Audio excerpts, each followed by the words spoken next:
Welcome to Orca Talk by the Human Pod Podcast, brought to you by freeorcasnow.com. Check out our website and follow us on Facebook at our Free Orcas Now education page, Twitter, Pinterest, Google, and all the social media.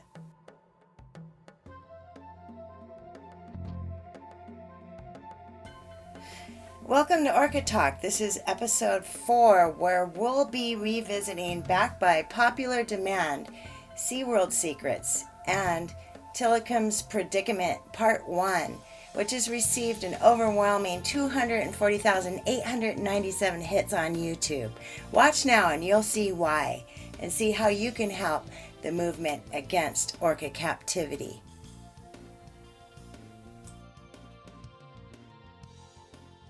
SeaWorld has many secrets. Former Vice President of SeaWorld, Dr. Lanny Cornell, has just submitted affidavits about the regular practice of dosing the whales with Valium, Xanax, and benzodiazepine per a press release April 3, 2014, in an attempt to control, quote, aggressive behavior, unquote.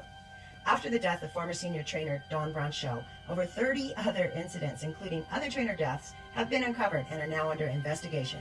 SeaWorld's corporate founder and former owner, Anheuser-Busch, the beer makers, sold SeaWorld in the mid-2000s. It is now a public stock under the scrutiny of OSHA regulations after this last tragedy. Their claims of positive reinforcement and well-being of the animals as their highest priority are lies. Research reveals part of the training staff's duties are to masturbate their male orca, Tilikum, on a regular basis with a gloved hand, collecting the semen for the park's artificial insemination program.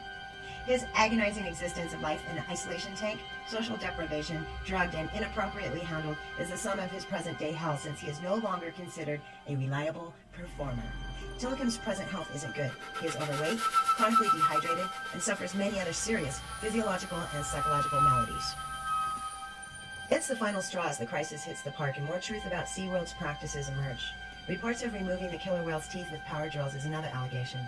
The immense physical, emotional, and psychological trauma in captivity cannot be comprehended because the human brain simply is not developed as well as these orca minds.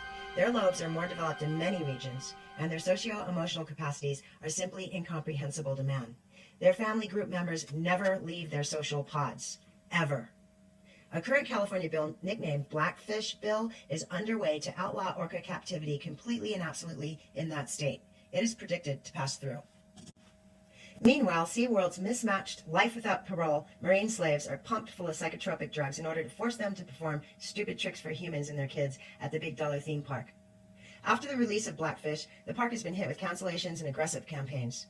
Ironically, should SeaWorld executives be found guilty spending time in our prison system, they would experience luxurious accommodations compared to what they make these highly social, extremely intelligent marine animals endure. These orcas suffer permanent neurosis, gnashing their own teeth down in nubs, and ultimately attacking their trainers. Sadly, only then gaining the public's attention to their morally unacceptable plight. Please, be sure not to visit or invest in SeaWorld, and do your part to educate and proact in effort to stop this unethical treatment of our planet's majestic ocean orcas.